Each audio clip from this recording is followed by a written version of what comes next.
Bonjour à tous et bienvenue encore sur notre chaîne. Je suis Ira Denise et je suis accompagnée de Nicole. Aujourd'hui, nous allons tenir la promesse que nous avons faite dans la vidéo précédente. Dans cette vidéo-là, nous avons expliqué les différents régimes d'épargne au Canada. Donc, si vous entendez parler des REER, CELI, CELI-AP et que vous ne savez pas c'est quoi, nous avons fait une vidéo vraiment où nous expliquons de façon très simple c'est quoi ces différents régimes et quand est-ce qu'on en a besoin, quand est-ce qu'on peut les utiliser. Alors, dans cette vidéo, nous allons vous dire comment nous les utilisons pour un peu vous donner un exemple de comment vous pouvez les utiliser et vous expliquer pratiquement comment ça fonctionne. Alors, pour permettre comme de faire une transition et de comprendre la différence, nous allons retourner un tout petit peu dans le passé et dire qu'est-ce que nous faisions avant dans notre pays. Nous deux, nous venons du Congo. Et qu'est-ce que nous faisons maintenant pour faire un peu les contrastes entre ce que nous faisions avant et ce que nous sommes en train de faire aujourd'hui. Donc, sans plus tarder, je vais poser la question à Nicole de savoir comment est-ce que tu investissais quand tu étais, ou comment est-ce que tu épargnais quand tu étais en Afrique, au Congo. Au Congo. Ouais. Merci. Quand j'étais au Congo, j'ai mettais mon argent dans mon compte épargne. Ouais. Donc, je le faisais tout simple. Je prenais l'argent dans mon compte courant, je le mettais dans mon compte épargne. OK. Et après, j'ai appris qu'il y avait un compte qu'on appelle un compte bloqué. Oui. Je ne suis pas sûre que c'est ça le mot professionnel. On ne connaît pas les termes. Les termes professionnels, je ne sais pas. Tout le monde l'appelle comme ça OK. au Congo, donc. Donc, ça me rassure. Donc, mon compte est bloqué. Et après, j'ai appris qu'il y a d'autres régimes ou d'autres comptes ou bien d'autres façons de gagner de l'argent avec ton argent. C'est vrai, au Congo? Oui. Oh, Mais bon. moi, je ne savais pas que ça existait. Donc Moi non plus. Ouais. Donc, facilement, tu peux gagner plus ou bien tu peux avoir plus d'intérêt, mais je n'étais pas informée. Oui. Donc, c'est un peu ça. OK. En tout cas, c'était la même chose pour moi. Déjà, moi, je ne savais pas qu'au Congo, il y avait d'autres régimes ou des comptes dans lesquels tu peux déposer de l'argent. J'avais juste un compte bloqué et puis je mettais de l'argent dedans si je voulais gagner un peu plus d'intérêt que ce que j'ai gagné dans un compte d'épargne normal. Alors, c'est quoi que tu fais maintenant au Canada? Au fait, quand je suis arrivée au Canada, j'ai continué à faire la même chose. Ouais. Parce que je pensais qu'ici, c'était la même chose, qu'il y avait aussi un compte courant, compte épargne et compte bloqué. OK. Donc, j'ai posé des questions pour savoir s'il y avait des comptes bloqués. Oui. Malheureusement, j'avais même posé la question à mon banquier. Je pense qu'il ne comprenait pas. Oui, parce que les termes ne sont pas les mêmes. Oui. Ouais. Et puis, j'ai fait, je pense, 3 ans au Canada. J'utilisais juste un compte courant et un compte épargne. Ouais. C'est après, quand j'ai rencontré du monde, quand j'ai rencontré des amis avec qui on peut parler simplement d'argent sans problème, sans tabou. Et là, j'ai appris qu'il y avait des régimes ici au Canada et que tout le monde peut ouvrir un régime selon tes objectifs et selon tes moyens. Mais je ne comprenais toujours pas parce que c'est, je ne sais pas, c'était un peu difficile à comprendre. Oui. J'ai appelé la banque pour essayer un peu de comprendre. Je ne comprenais toujours pas parce que... Ils ont utilisé tous les gros termes là. Les termes professionnels. En passant, les gros termes qu'on utilise ici pour les comptes que nous, on appelle en Afrique les comptes bloqués. Les comptes qu'ils utilisent ici, c'est les certificats de placement garantis. On en a parlé dans la vidéo précédente. On l'appelait compte de placement garanti juste pour simplifier les termes. Mais les termes officiels, c'est certificat de placement garanti. Ouais. Après, j'étais à la banque un jour pour parler à un conseiller face à face. Et là, il m'expliquait. Bien sûr, c'était en anglais. C'est pas que je comprends pas l'anglais. En plus! C'était en anglais, mais je comprenais toujours pas. Et puis là, il m'a donné un livre où il y a le régime bien expliqué et tout. Malheureusement, comme ma banque était juste à côté de chez moi et c'est en anglais, il disait qu'il n'y a pas des exemplaires en français. Donc, j'avais pris ça comme ça. Je lisais, mais je ne comprenais pas. Pas parce que c'était à cause de la langue, mais je pense que c'était trop mystifié. Oui, les gros termes. Oui, c'est un peu ça. Après, quand on en a parlé ensemble, on en a parlé, vraiment, c'était très simple. J'avais compris. Et ce n'est même pas difficile, en fait. Vous voyez, allez regarder la vidéo précédente. C'est vraiment pas difficile. C'est vraiment des choses très accessibles à tout le monde. Donc, tout le monde peut faire ça. Tout le monde peut faire ça seul ou avec la banque. Tout le monde peut faire ça. C'est juste question de se donner le temps, de se poser des bonnes questions et voilà. Exactement. Ouais. Et nous faisons ces vidéos justement pour vous faciliter et vous permettre d'aller gagner un peu plus d'argent avec votre argent. Et donc, moi, de mon côté, j'ai fait un peu le même processus que Nicole, mais moi, j'étais trop, j'aimais trop les choses qui parlent des finances pour me limiter. Alors, je suis allée à la banque, on m'a expliqué les choses. J'ai pas très bien compris. J'ai commencé à écouter des podcasts, lire des livres et au final, j'ai compris. Mais c'est vraiment très facile à faire. Et donc, quand moi j'ai commencé, ce que j'ai fait, une fois que j'étais ici, j'avais moi aussi un compte courant, un compte d'épargne. Mais après, quand j'ai compris que je pouvais mettre de l'argent dans un CELI, les CELI, c'est les comptes d'épargne libre d'impôt. J'ai ouvert les CELI directement parce que je me suis dit, il n'y a rien à perdre. Et j'ai commencé à investir dans ces comptes-là. Alors, pour ceux qui ne connaissent pas toute la partie investissement, c'est très facile vraiment. Vous pouvez, comme on a dit dans l'autre vidéo, vous pouvez ouvrir votre CELI.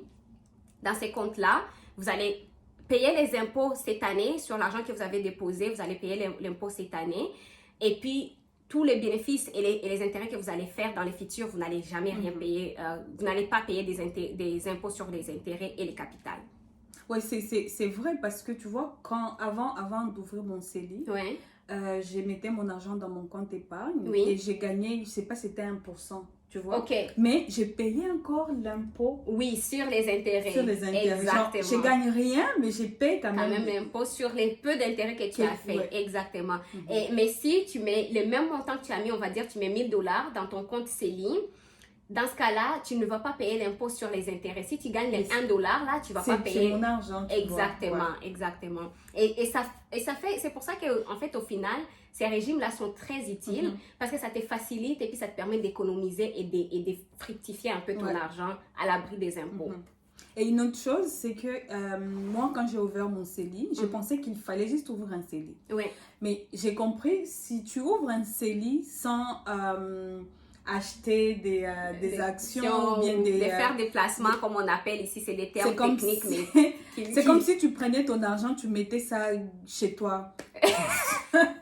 Littéralement, c'est comme si tu le mettais en dessous de ton lit. Oui. Parce qu'au moins, encore dans un compte d'épargne normal, tu peux gagner un peu d'intérêt. Ça peut être comme 0, combien % ou peut-être 1%.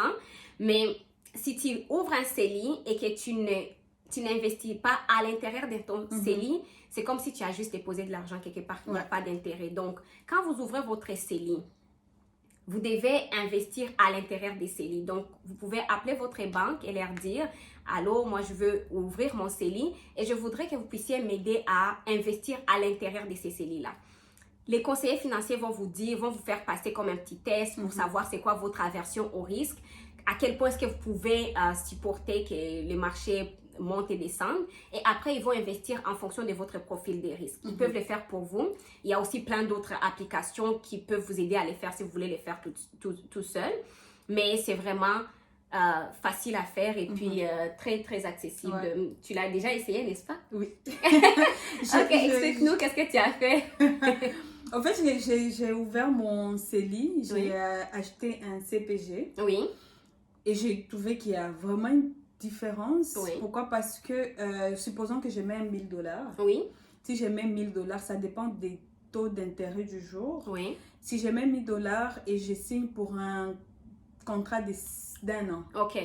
Et que c'est pour 5%. Oui, les taux d'intérêt à 5%. Les taux d'intérêt à 5%. Je vais gagner peut-être $0,14 par jour. Oui. Ben, au total, en fait, si vous mettez, on va dire, si vous mettez $1000 et que c'est un taux d'intérêt de 5%, à la fin de l'année, vous allez gagner comme $50, je pense, autour de ça. Ouais. Et pourtant, si vous laissez cet argent dans votre compte épargne, vous allez gagner comme $10. Même pas.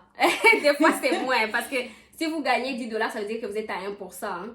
Mais souvent, les taux d'intérêt dans les comptes d'épargne sont moins de 1%. En plus, vous allez payer des taxes. Sur les $10 que vous avez fait. Donc, c'est à vous de voir. Non, là, le choix est clair. Il y a encore quoi à voir là-bas. Il n'y a plus rien à voir, c'est clair là. Donc, c'est ça. Alors, si vous économisez de l'argent et que vous le mettez dans votre CELI, c'est mieux de les faire de cette façon-là parce que du coup, vous gagnez des intérêts et vous ne serez pas imposé. Et en plus de ça, vous gagnez plus d'intérêts que si vous laissez votre argent dans votre compte d'épargne. Toi, tu utilises combien de régimes? Oh, et comment tu les fais? Moi, j'utilise 3 des régimes dont on a parlé dans la vidéo précédente. Alors, j'ai un CELI, j'ai un REER et puis j'ai un CELI App. Alors, j'avais commencé par ouvrir un CELI parce que quand j'ai ouvert mon CELI, j'étais encore au salaire minimum. Je ne payais pas, enfin, en tout cas, je ne payais pas d'impôts parce que j'étais au salaire minimum. Et donc, ces comptes-là étaient les meilleurs pour moi parce que je n'avais pas d'intérêt de reporter l'impôt dans les temps. Ouais. Oui. Alors, je l'ai ouvert et puis il y a comme une plus grande marge dans ton CELI App, dans ton CELI que dans ton REER. Oui. Tu as une plus grande marge. Alors, j'ai ouvert mon CELI et puis j'ai acheté un CPG au départ. Après, quand je me suis habituée un peu, j'ai commencé à acheter aussi des actions et des ETF. Si vous voulez vous renseigner sur ça, je pense que vous pouvez nous laisser des commentaires. Nous pouvons faire une vidéo sur les sujets. Mais c'est comme si vous achetez des parts des grosses entreprises comme Apple, Amazon ou, je ne sais pas moi, c'est quoi encore, Tesla. Et vous achetez comme une toute petite partie de Tesla. Puis si Tesla gagne de l'argent, des fois, ils vont vous donner de l'argent aussi. Donc, ils distribuent les bénéfices. Dans ce cas-là, vous avez ce qu'on appelle des dividendes. Et si Tesla, les actions de Tesla, parce que les actions prennent de la valeur avec le temps. Donc, si tu as acheté une action, par exemple, à $10, ce n'est pas $10. Mais si, c'est un exemple, si tu as acheté l'action de Tesla à $10 aujourd'hui et que dans 5 ans, cette action-là vaut $50, en fait, tu as fait $40 d'intérêt. Parce que si tu vends tes actions, tu vas gagner $40. Mais aussi, on ne peut pas dire que tu dois toujours gagner. Tu peux aussi perdre. Hein? En fait, ça dépend, mais... C'est ça. En fait, c'est ça la réalité de quand tu investis en bourse. Tu ne perds pas tant que tu n'as pas vendu ton action. Ouais. OK? Donc, si tu mets l'argent là-dedans et que tu le laisses pendant 5 ans, 10 ans, 20 ans, parce que souvent, l'argent qu'on met dans les REER, qui est pour la retraite, on économise de l'argent pour la retraite, cet argent-là, on doit le laisser là-bas pendant au moins 20 ans. La probabilité que tu perdes de l'argent est vraiment minime. Ouais, ça, c'est pourquoi à moins que l'entreprise bien faire fasse des choix, ouais. Ou bien choisir des parce qu'il y a des entreprises qui ferment carrément. Oui, c'est vrai. Mais si tu as, on va dire, 10 actions, et que, une des actions fait faillite, quand même, tu as gagné beaucoup. Oui, tu as gagné beaucoup. Si chaque action a $40 dans 5 ans, tu as quand même gagné, même si tu as une seule action qui perd. Et puis, pour éviter de vous trouver dans des situations où vous avez peur que l'action fasse faillite, c'est pour ça que nous, qu'on achète des ETF.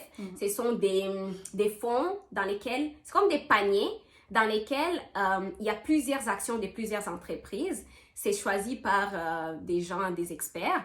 Et quand vous investissez là-dedans, c'est comme si vous achetez plusieurs entreprises au même moment. Et donc, ces fonds-là ne vont pas faire faillite. Toutes les entreprises qui sont dans un même fonds ne peuvent pas faire faillite. Alors là, vous réduisez considérablement votre risque. Vous faites ce qu'on appelle la diversification de votre portefeuille. Alors moi, pour revenir au régime, dans mon CELI, moi j'ai des actions et des ETF. Les actions, j'achète vraiment le minimum d'actions possible pour réduire les risques. Et donc, ça me facilite un peu l'investissement. Je n'ai pas peur, je suis confortable en fait, c'est ça. Et oui, j'ai aussi des CPG dans ton CELI. Oui. Tu nous as dit que tu en as trois régimes. Oui. Alors, j'ai aussi les REER. Les REER, je les ai pris un peu plus tard dans les temps parce que dans les REER, on reportait l'impôt dans les temps et je ne voulais pas reporter l'impôt si je ne payais pas d'impôt. Alors, j'ai attendu et aussi en ce moment-là, mon employeur ne pouvait pas matcher ma contribution. C'est quoi matcher la contribution? Est-ce que tu peux expliquer? Oui, donc... On a une question, donc tu peux... Dans les chats, oui. Alors, donc, quand on dit qu'un employeur va matcher ta contribution, ça veut dire que l'employeur, si toi, tu as cotisé $10 dans ton REER, l'employeur va cotiser $10 aussi, tu vois. Mais il y a un pourcentage qu'ils peuvent contribuer. Donc, souvent, ça va tourner autour des 3 à 5 %. Donc, si tu prends 3 % de ton salaire annuel, que tu les déposes dans ton REER, ton employeur va donner les mêmes montants que ce que toi, tu as déposé dans ton REER.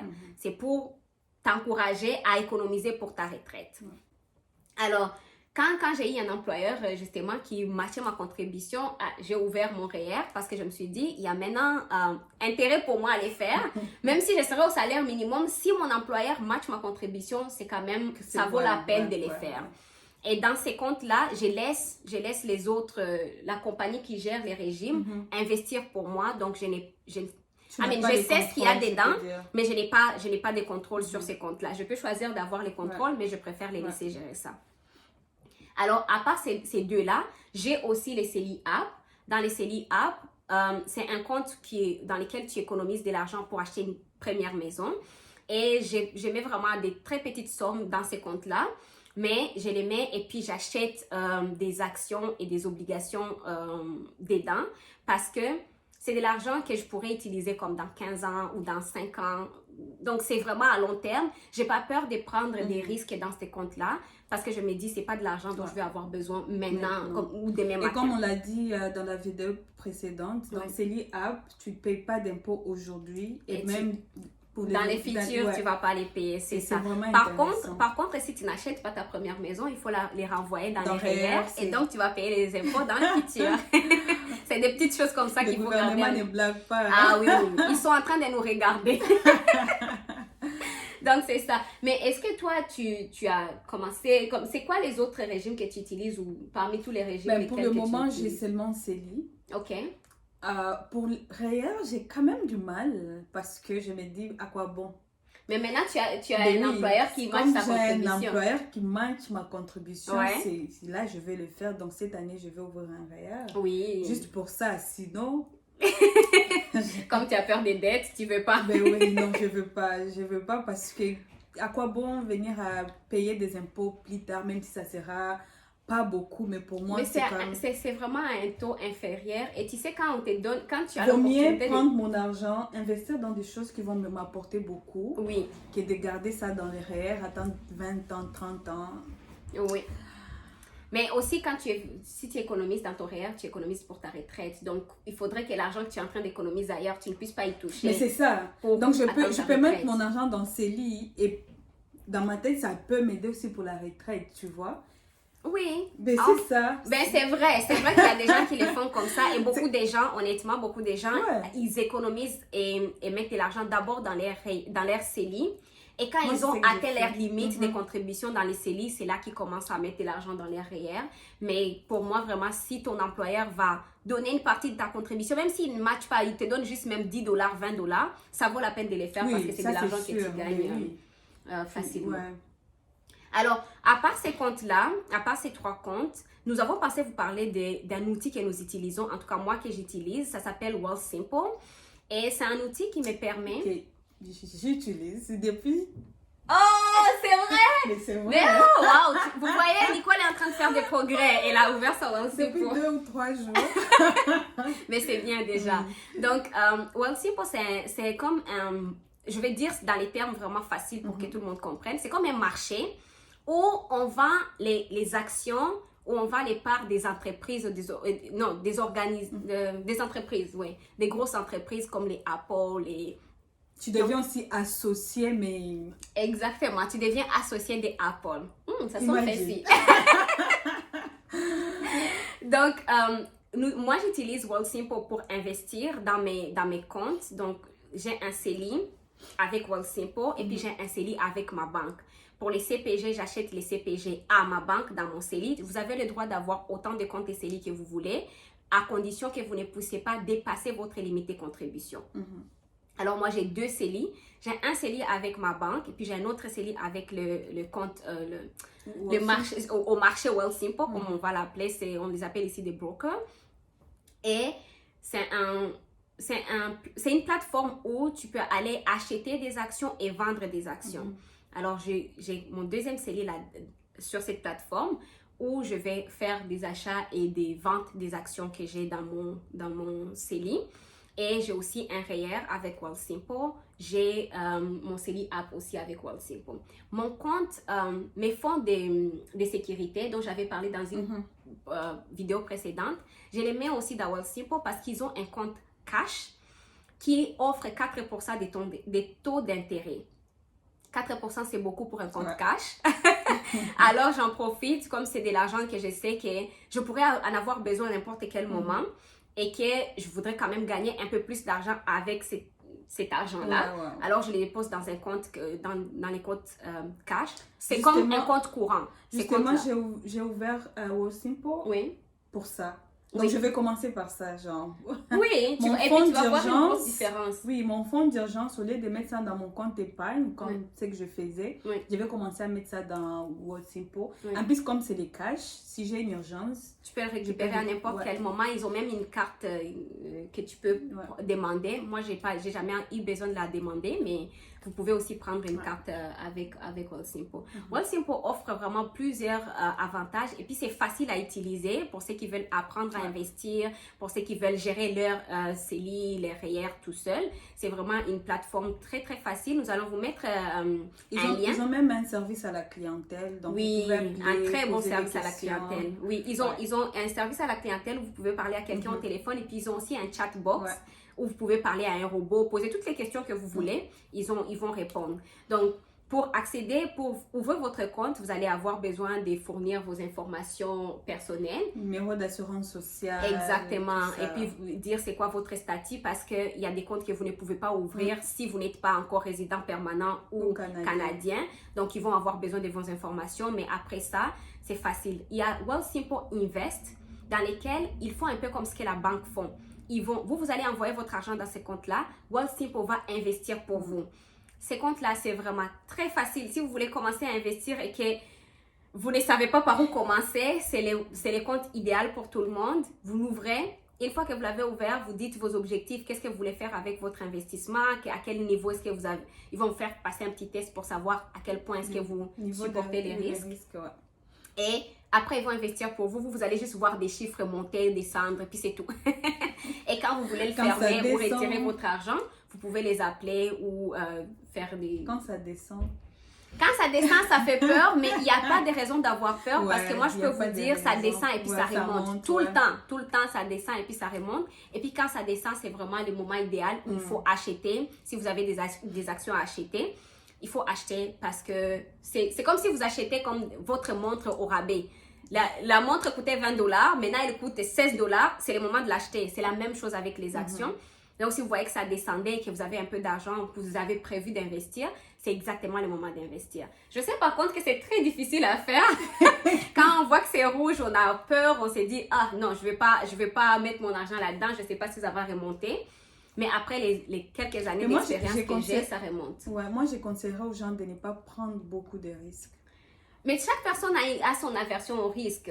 Pour débuter, oui, bien sûr, ne prenez pas beaucoup de risques. Quand tu commences, il ne faut pas prendre beaucoup de risques. Oui. Mais on n'est pas des conseillers financiers. Nous vous disons ce que nous faisons et nous espérons que ça va vous permettre, vous, d'aller chercher vos propres informations et puis d'aller chercher l'aide dont vous avez besoin selon votre situation.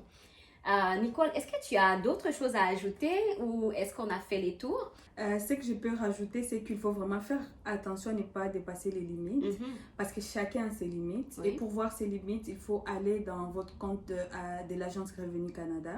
Vous allez voir c'est quoi vos limites en REER, CELI app. Parce que si vous dépassez, il y a des pénalités à payer.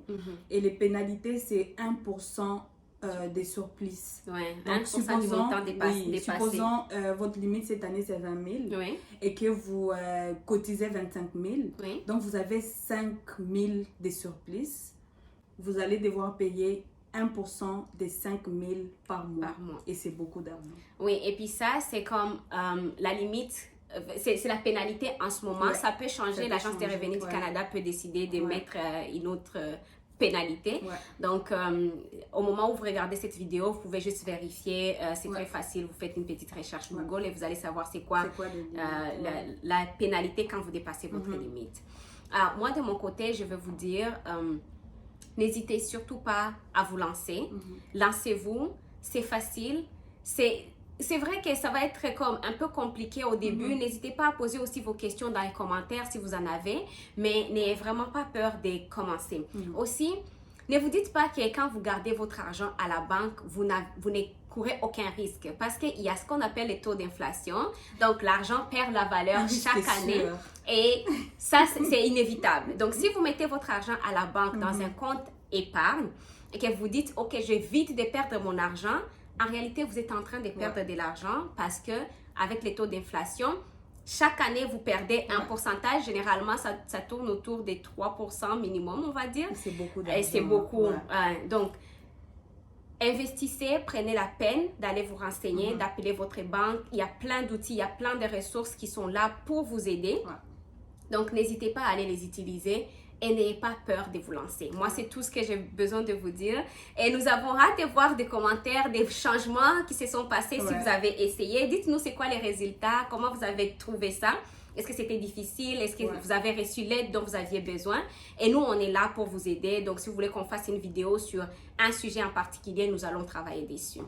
Alors, c'est tout pour cette vidéo. Nous vous remercions de nous avoir écoutés aujourd'hui et nous vous disons à bientôt.